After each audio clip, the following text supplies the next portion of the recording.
Magandang araw sa inyong lahat. Ating tunghayan at pakinggan ang isang kwentong pakaiibigin nating lahat. Kwento ng isang babae na nais takasin ng kanyang realidad. May iba't ibang paraan ng mga tao para makatakas sa realidad. Pero si Angelique, ang paraan niya ng pagtakas dito ay sa tuwing mananaginip siya. Ang kakayahang kontrolin at manipulahin ang sarili niyang panaginip. Ngunit may isang tao na nagpamulat sa kanya na ang realidad ay dapat harapin at tingnan sa positibong pananaw. Pagmamahal? Maaari ba itong mabuo sa isang panaginip? Halina't makinig sa isang istorya na dadalhin kayo sa mundo ng panaginip.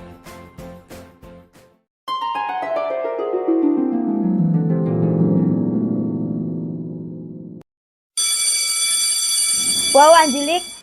Nice American trip photos Nakakaingit ka talaga. Oo nga, ang style naman na naging summer vacation mo. Sa Amerika pa talaga. Ang dami mo napuntahan. Sana kami rin. Ano ba? Parang yan lang. Napatingin ako sa pinto ng classroom namin at expected nandoon nakatayo si Owen habang titig na titig sa akin. Umalis siya sa kinaluluguran niya at naglakad siya papunta sa akin without breaking our eye contact. Alam kong tinitignan na kami ng mga taong nakapaligid sa akin. Lahat sila kinikilig, lahat naiinggit.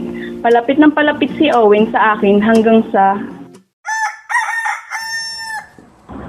Angelique, abay bangon na, malilate ka na. Anong oras na Napaupo ako at kinusot-kusot ko ang mata ko. Ang ganda na ng panaginip ko pero wala, naudlot. Mamayang gabi na nga lang. Anak, mag-almusal ka muna, pasensya na at 2 pandesal na lang ang natira. Napasobra kasi ng kain kuya mo Okay lang po. Ma, may extra money ka ba? Bakit? Kasi yung sapatos ko pasira na. Gusto ko po sana bumili ng bago. Anak, pagtsagaan mo muna yung sapatos mo. Malapit na rin naman graduation mo. Tsaka pinag-iipunan ko ang pangkolehiyo mo. Ganun po ba? Sige po. Pasensya ka na ha. Okay lang po, naiintindihan ko naman. Ganito ang buhay ko sa realidad. Mahirap lang kami. Nag-aaral sa isang public school. Pag walang pasok, nasa palengke ako at tinutulungan si mama sa pagtitinda ng gulay. Hindi ako prinsesa, hindi ako maganda, at mas lalong hindi ko afford ang mag-American tour. Pero sa panaginip ko, kaya kong ibahin ang lahat at iyon ang paraan ko upang makatakas sa buhay na meron ako. Napag-alaman kong lucid dreaming ang tawag doon. Nagagawa kong kontrolin ang mga pangyayari sa aking panaginip. Rare lang ang kakayahan na iyon at isa ako sa mga biniyayaan.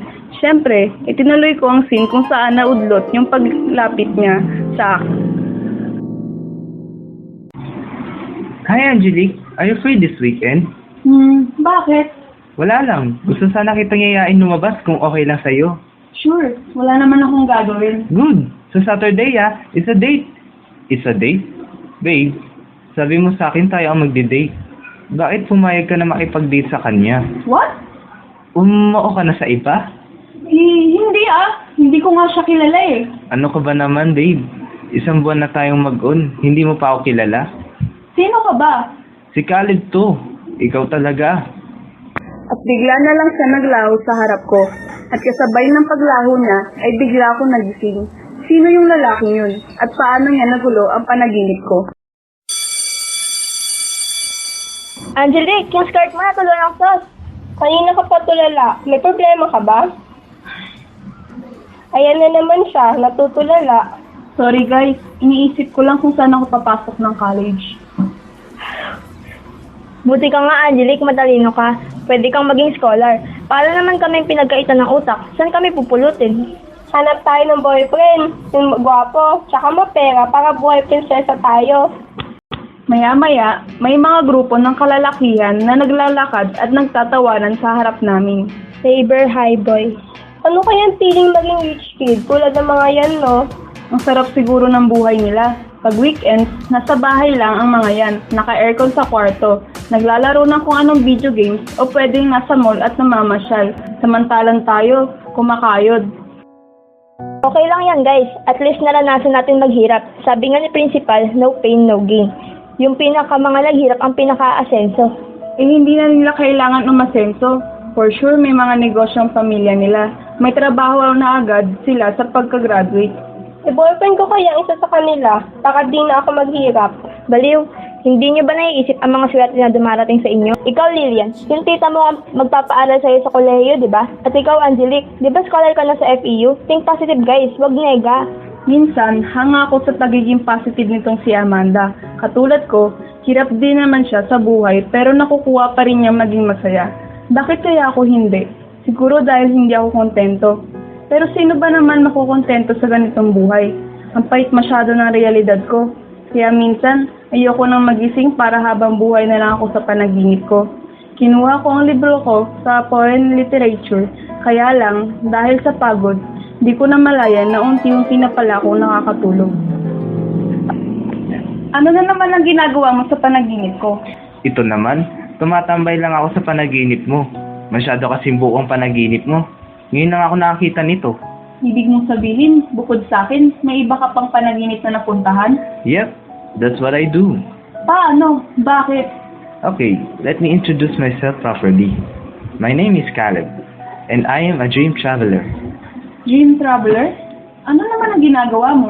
Obviously, nagtatravel sa mga panaginip. Ibig sabihin, hindi lang itong panaginip ko ang napuntahan mo? Tama, marami na akong napuntang panaginip ng ibang tao. May nakakatakot, maganda, malabo, tsaka censored. Pero, naalala mo ba ang lahat ng to pagkagising mo? The thing is, Angelique, gising ako ngayon. Anong ibig mong sabihin? This is my life, Angelique. I am living in a dreamland.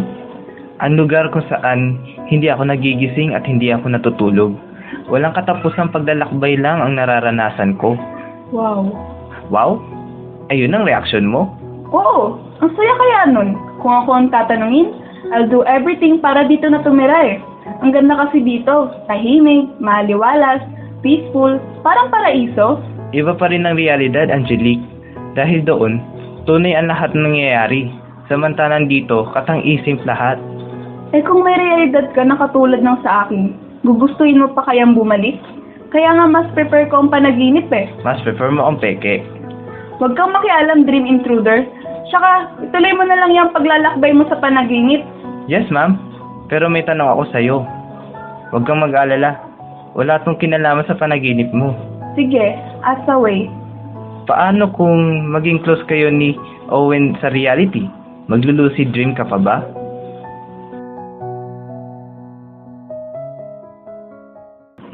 Lutang ako nang pumasok ako sa school. First subject namin ay history at talaga nga namang nakakaantok ang subject na to. At dahil wala akong tulog, pilit kong nilabanan ang antok. Buong period niya, sinubukan kong imulat ang mata ko. Nawala na rin naman bigla ang antok ko. Kaya lang, pagdating sa next period, may pikit-pikit na naman ang mata ko. Nung uwian, para akong lantang gulay na naglalakad. Antok na talaga ako. For sure, pagdating ko sa bahay, tulog ako nito. Nang matapos akong gumawa ng mga kailangan kong gawin, nahiga na ako sa kama. Pinikit ko ang mata ko at dahil siguro kulang ako sa tulog nung isang gabi at pagod na din ako ngayon, agad akong nakatulog.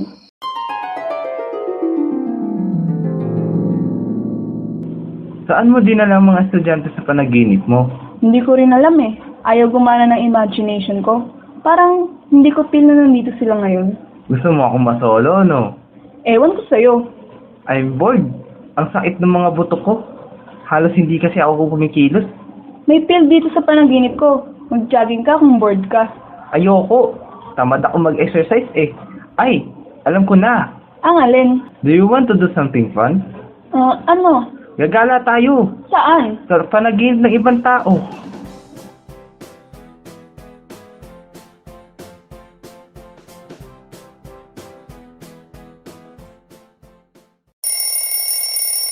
Pinatay ko ang alarm ng phone ko at bumangon sa kama. Nagunat ako. Ang sakit ng katawan ko. Gusto ko pa ulit tumiga sa kama at matulog. Feeling ko pagod na pagod ako. Epekto ata to ng pag-travel namin ni Caleb sa iba't ibang panaginip. Lalo na doon sa may pink door. Tumakbo pa naman ako doon dahil sa babaeng multo. Inayos ko ang kamang pinaghigaan ko habang iniisip ko si Caleb. At dahil doon, hindi ko napansin ang nangyayari sa loob ng bahay namin nang buksan ko ang pinto.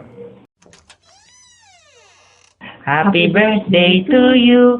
Happy birthday to you. Happy birthday, happy birthday, happy birthday, Angelique. Bigla ako napaiyak. Ngitian ko sila habang pinupunasan ko ang luha sa mata ko. Thank you, Mama, Kuya. At dahil dyan, hipan mo na tong kandila bago pa tayo magkasunog. Ang ganda ng araw ko ngayon. Parang isang panaginip, pero nasa reality ako. Siguro nga, tama si Caleb. Marami ding magagandang bagay ang nasa reality ko. Sadyang hindi ko lang ito napapansin. Nung gabing yun, natulog agad ako. Gusto ko na agad makabalik sa panaginip ko. Ikukwento ko lahat kay Caleb ang nangyari at magpapasalamat na rin ako.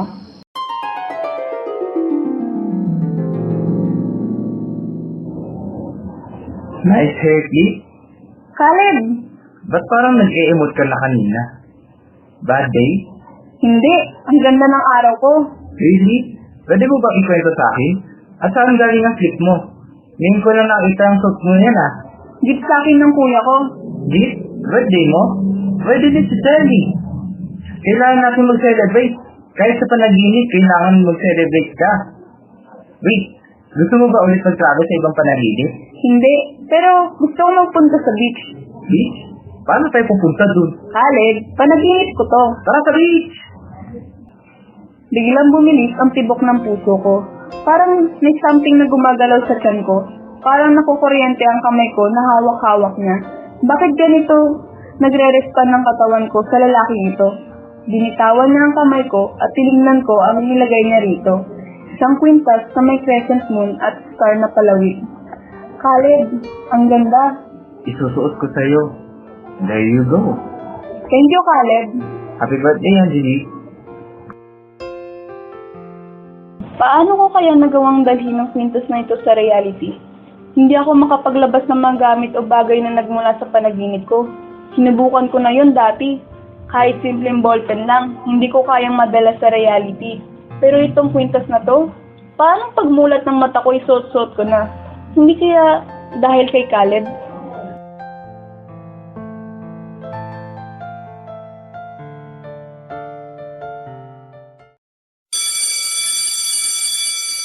Hoy, tulala ka na naman. Ayan, kumain ka muna. Ikaw palagi kang natutulala lately. May problema ka ba?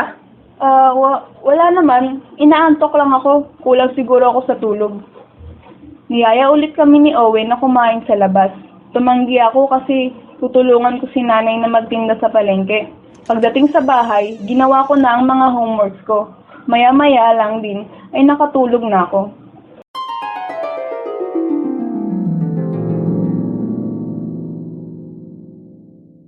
Bumungad sa akin si Caleb at muli kaming naglakbay sa ibang panaginip. Bumungad sa amin ng isang mahabang kalsada, maraming taong naglalakad sa right side namin. May iba't ibang shop na nakabukas, pero isa ang kapansin-pansin sa lahat, umuulan ng snow. Wow!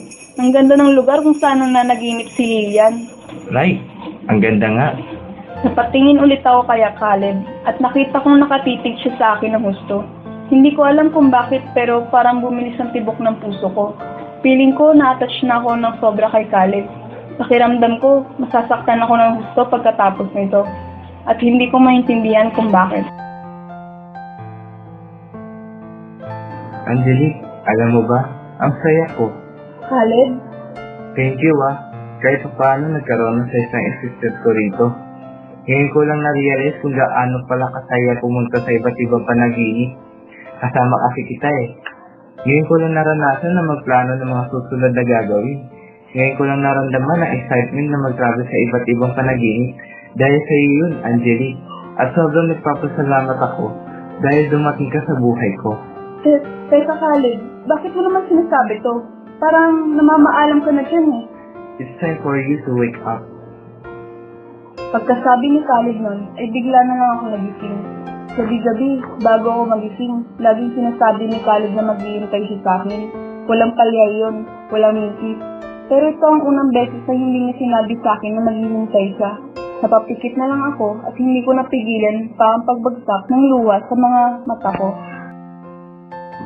Hindi ako mapakali. Gusto ko ulit matulog. Gusto kong bumalik sa panaginip ko. Ba't gano'n lang inasal ni Caleb? Bakit niya sinabi ang mga bagay na yun? Aalis na ba siya? Iiwan niya na ba ako? Siguro naman, kung mawawala siya sa panaginip ko, ay magpapaalam siya sa akin na maayos. After all, kahit sa panaginip lang, may pinagsamahan naman kami. Naging magkaibigan naman kami. Nung gabing yun, nagmamadali kong tinapos ang assignment ko lahat ng inutos sa akin ni nanay. Nang matapos ko na lahat ng course ko, dali-dali ako nahiga sa kama.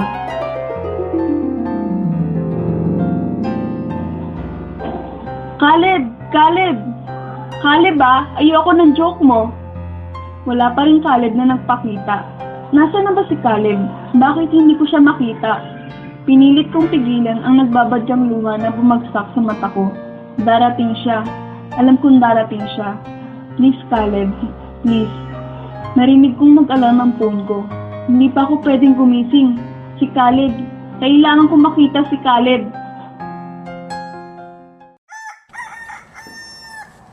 Angelique, gumising ka na. Malilate ka na. Napadilat ang mata ko at nakita kong nandito na ako sa kwarto ko. Gising na ako. Napatingin ako sa pintuan ng kwarto namin at nakita ko si nanay na palabas na rito. Ba't hindi siya nagpakita? Ipinatong ko ang unan sa mukha ko at humagulgol ng iyak. Bakit bigla niya na lang akong iniwan ng ganon? Matapos niyang mas pagandahin ang panaginip ko, bigla na lang siyang aalis ng ganon? Siya ba? Peke lang din? Parte lang ba siya ng imagination ko? Pero ba't totoong-totoo siya? Bakit? Hindi ko na nakuha pang mag-almusal. Maaga akong pumasok. Pagdating ko sa classroom, ako pa lang ang mag-isa. Lumabas agad ako. Ayokong mag-isa. Ayoko ng tahimik. Nabibingi ako. Naiiyak ako. Pumunta ako sa my court malapit sa school namin. Nang biglang nag-ring ang phone ko. Sinagot ko agad ito at nagulat ako nang marinig ko nag-hysteria siya mula sa kabilang linya. Angelique, anak, umuwi ka muna. Ang kuya mo, isinugod sa ospital.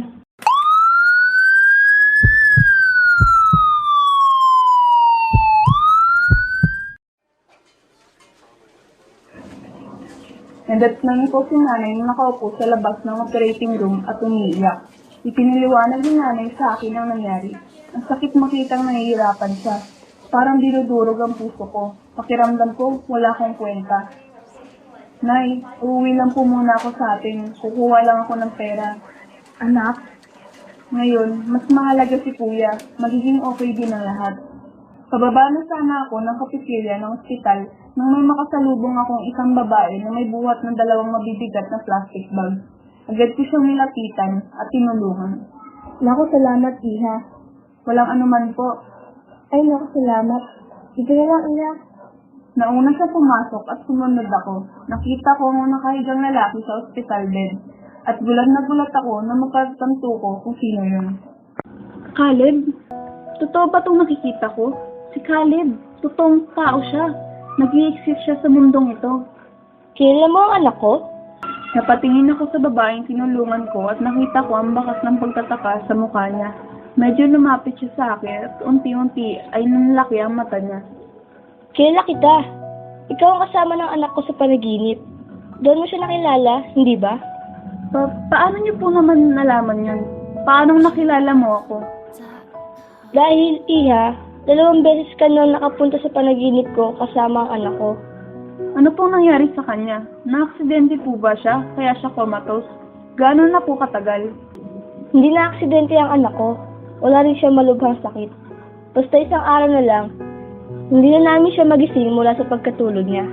3 taon na siyang hindi gumigising. Makakapalik pa po ba siya? Hindi ko alam. Pero umaasa ako na babalik pa siya. Umaasa ako na makikita ko pa ulit nagising ang anak ko sa reality.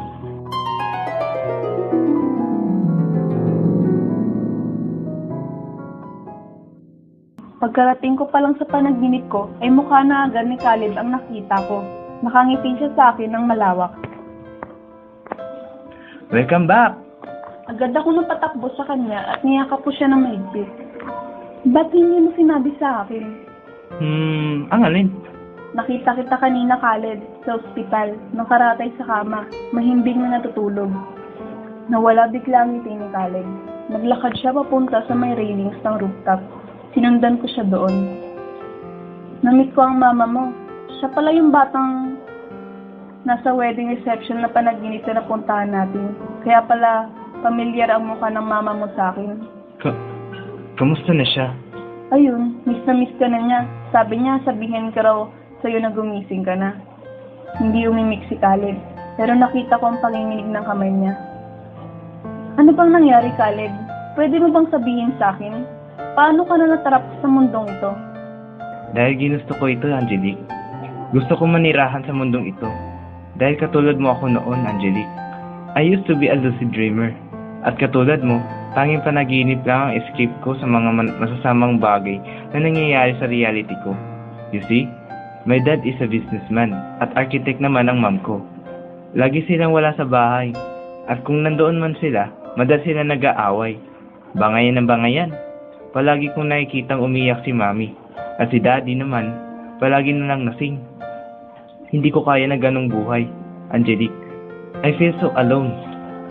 Kaya pinili kong takasan ang lahat. Nakilala ko rin si Dream Goddess sa panaginip ko at sinabi ko sa kanya na hayaan na niya akong tumira rito. Pumayag siya at ayun, ginawa niya akong dream traveler. Pero ayaw mo na bang bumalik, Caleb? Ayaw mo na ba sa reality? Miss na miss ka na ng mama mo eh. Angelique, walang araw na hindi ko sinubukang makabalik. Gusto ko nang gumising. Gustong gusto.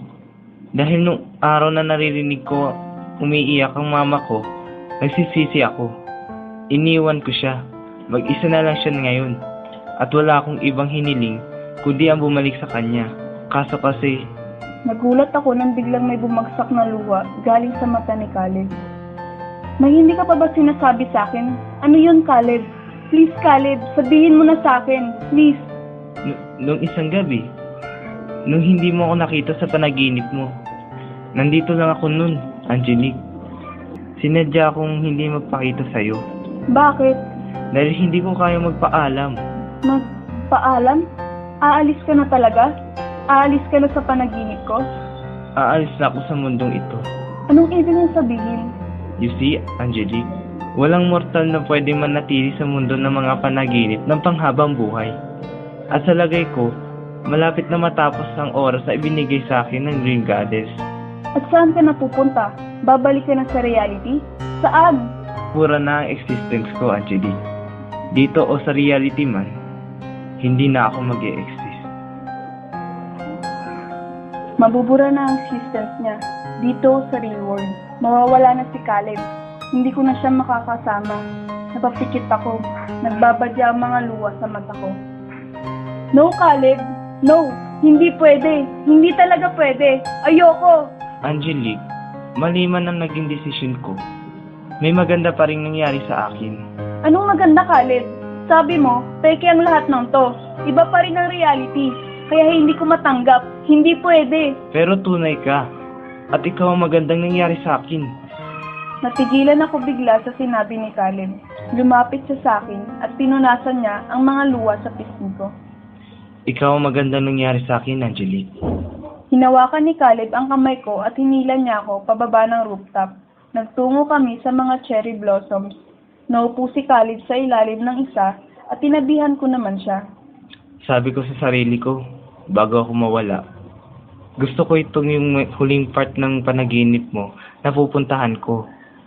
Ito kasi yung favorite place ko rito. Sorry, Angelica. Sorry ngayon ko lang sinabi sa'yo. Sorry hindi ko hinayaang maghanda ka sa kung anong mangyayari sa akin. Never ako makakapaghanda sa ganitong sitwasyon. Angelique, kaibigan mo si Mama ah. Wala na kasi siyang kasama sa buhay eh. Sana palagi ka nandyan para sa kanya. Huwag mo siyang pababayaan ha. Tumangulang ako, pero hindi ko mahanap ang boses ko. Naramdaman ko ang paghinga ng malalim ni Caleb. Hinawakan ko ang kamay niya at nabakurap ako. Parang unti-unti nagiging invisible sa paningin ko ang kamay niya. No! Hindi pa pwede, Caleb! Angelique, listen to me. Hindi ko pa nasasabi sa'yo ang magandang alaala na ipababaon ko. Ibinaba ni Caleb ang pagkakahawak niya sa mukha ko at kinuha niya ang magkabilang kamay ko. Matagal na ako sa panaginip mo. Lagi kitang ino-observe noon, Angelique. Kasi nakita ko ang sarili ko sa'yo. Isang taong gustong tumakas sa realidad. Na-curious ako kung bakit.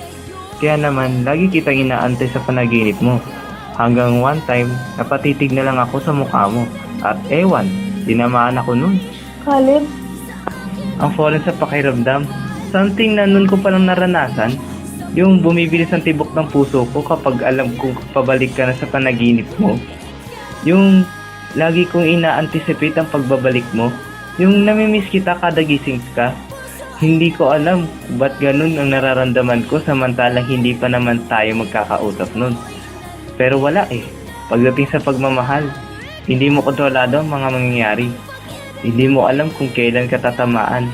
At ayun, bago pa ako magpakita sa'yo, bago pa kita makausap, tingin ko, mahal na kita. Napangagulgol ako ng iyak. Bakit? Bakit ganito? Hindi pwede. Hindi. Angelique, mahal kita. Caleb! Nagliwanag ang paligid. Wala akong makita. Nasisilaw ako. Hindi ko maramdaman ang hawak ni Caleb sa kamay ko. Hindi ko na alam nang nangyayari. At nang maglaho na ang nakakasilaw na liwanag, wala na siya sa harapan ko. Wala na si Caleb.